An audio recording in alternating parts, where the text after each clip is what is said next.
Jemaah. Yeay. Oh jemaah. Yeay. Alhamdulillah. Alhamdulillah buat jemaah yang baru bergabung hari ini kita sedang membahas tema jangan mau enaknya aja dong. Masya Allah. Tapi ini sebelum kita lanjut bahasan, saya persilakan lagi nih kepada Bapak Rois. Ada yang ingin ditanyakan nggak sama Habib Muhammad? Silakan. Ya, terima kasih. Saya juga ingin penjelasan dari Habib.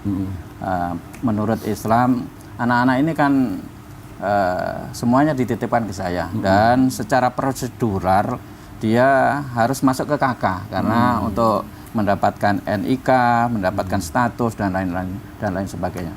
Kemudian nanti kalau dia ada yang menikah kemudian atau meninggal, nasabnya ini bagaimana? Oh, baik. Baik. Wah. Saya berdiri? Iya, silakan Habib. Izin semuanya, Ustaz Maulana, Ustaz Oki, Rian, sama Pak Rois. Assalamualaikum warahmatullahi wabarakatuh. Waalaikumsalam warahmatullahi. Artinya kita sekarang berbicara sedikit dengan masalah fikih. Jadi kalau misalnya janin seperti Bapak tadi, karena harus ada surat menyurat, ini anak hidup harus ada surat menyurat. Karena beliau yang menjaganya, yang memeliharanya, artinya semuanya. Boleh nggak masuk ke kakak? Boleh. Tapi tidak boleh bin Rois atau binti Rois. Jadi seorang ibu, misalnya seorang perempuan yang apabila dia melakukan suatu perzinahan, kemudian hamil, kemudian lahir, lantas ini anak bin siapa? Karena dinasabkan dalam madhab Imam Syafi'i dan madhab yang lain juga dinisbahkan kepada si ibu. Jadi binnya bin si ibu, bukan bin ayahnya. Jadi bisa nggak? Jadi begini, kalau buat bukan solusi sih, artinya dalam hukum fikih, apabila janin umur, gimana menjelaskannya? Ini janin umur 6 bulan nih Ustazah, 6 bulan. Sebelum 6 bulan dari masa pernikahan, lahir itu anak. Dia hamil duluan, dinikahi sama ayahnya, ayah biologisnya atau orang lain yang bukan menghamilinya. Ya, selama 6 bulan ini kemudian lahir atas selama 6 bulan akdun nikahnya, maka si bapak dihukumkan bapaknya ini anak. Paham ya? Jadi Yang selama 6 bulan ibunya. yang menikahi ibunya. Jadi kan dia hamil duluan nih, Ustaz. Hamil duluan dalam baik yang menikahinya itu, yang menghamilinya ataupun bukan orang lain. Batas 6 bulan dalam ilmu fikih, setelah akdun nikah baru lahir. Bukan akdun nikah baru 2 bulan kemudian itu anak lahir. Maka dihukumkan dia bukan bapaknya sekalipun dia yang menghamilinya. Nah, tapi 6 bulan ini maka dihukumkan dia bapaknya selama masa akdun nikah 6 bulan kemudian baru lahir. Maka dihukumkan kepada itu ayah. Maka bapak tadi dikatakan masalahnya manusiba min ghairi abi falyatabawa maq'adahu 'alan nar. Tidak boleh kita menasabkan diri kita kepada aba-aba yang bukan orang tua kita. Kenapa? Nabi mengatakan siapa orang yang menasabkan dirinya di luar min ghairi abihi, yang bukan kepada keturunannya yang betul kepada ayahnya, falyatabawa maq'adahu 'alan nar. Artinya akan disiapkan tempat yang khusus oleh Allah Subhanahu wa taala di neraka jahanam. Jadi tidak boleh. Jadi enggak apa-apa, bagus Bapak Rois itu miara. Jadi kalau mereka mau nikah, bagaimana hukumnya ketika mereka mau nikah? Langsung ke wali pemerintahan, namanya wali hakim. Dan maaf nih, mudah-mudahan Bapak panjang umur Pak Rois. Seandainya juga Pak Rois meninggal misalnya, nih anak-anak kan semua sudah masuk aktenya Pak Rois. Apakah itu anak-anak dapat waris dari Pak Rois? Tidak. Jadi tidak mendapat harta waris dari Pak Rois dan tidak bernasabkan kepada Pak Rais. Masya Allah, terima kasih Habib. Sama-sama. Terus semua Oki ya, Ustazah maaf. Ya. Banyak kasus-kasus yang ditemukan bayi di tempat-tempat yang tidak seharusnya. Maaf, misalnya tempat yang nggak baik lah pokoknya. Terus tapi bagaimana ya hak anak yang lahir di luar nikah dalam sudut pandang Islam? Baik, Silakan. mohon izin guru-guru semua. Pemirsa Islam itu indah yang dirahmati oleh Allah SWT, pembahasan pada hari ini adalah pembahasan yang kita lihat banyak terjadi di sekitar kita. Hendaknya ini menjadi pembelajaran besar buat kita, untuk teman-teman di luar sana.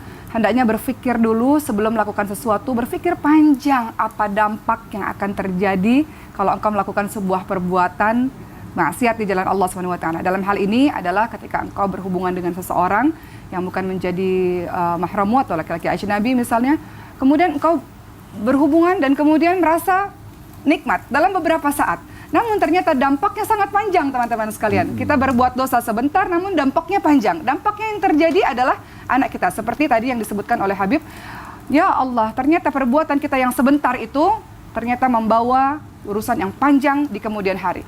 Anak-anak yang lahir atau anak-anak yang ditelentarakan lahir dalam hubungan di luar nikah, seperti yang kita tahu, seperti Nabi Isa alaihissalam, teman-teman sekalian, lahir tanpa ayah yang dinasabkan kepada ibunya. Begitu pula tadi kita sama-sama belajar bahwa anak-anak yang lahir tanpa hubungan pernikahan maka dinasabkan kepada ibunya dan mendapatkan luar biasa kesusahan dalam hidupnya. Salah satunya tadi tidak dapat harta waris dan menjadi ketika menikah yang perempuan, anak perempuan tersebut dengan wali hakim.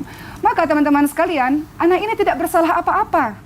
Dia tidak punya salah apa-apa, hanya saja dia harus menanggung dari perbuatan apa yang ibu dan ayahnya lakukan, sebuah perbuatan yang tidak dipikirkan secara panjang sehingga berdampak pada keturunan.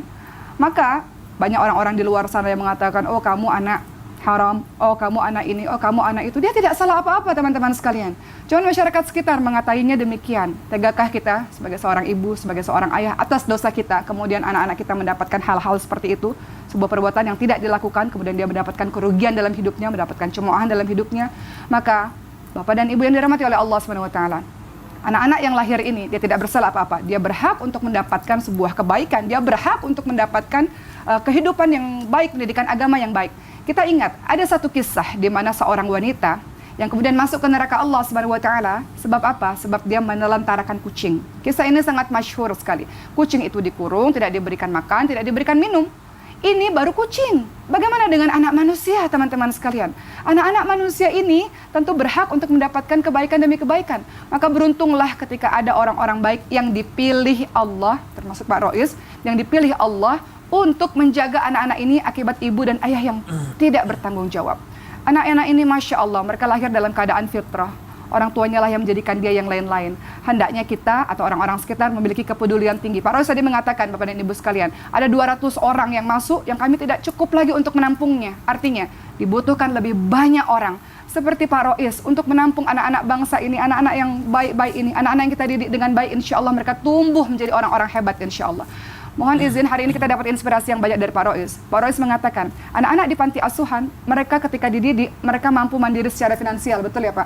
Mereka bukan menjadi peminta-minta. Itu semua berdasarkan didikan dari orang-orang sekitar. Maka kita yang bertanggung jawab, kalau seandainya kita lihat ada anak-anak terlantar di hadapan kita, kalau kita tidak mampu seperti Pak Rois membuat panti asuhan, alangkah baiknya untuk kita memberikan sedekah, alangkah baiknya untuk kita memberikan perhatian dengan apa yang kita punya, teman-teman sekalian.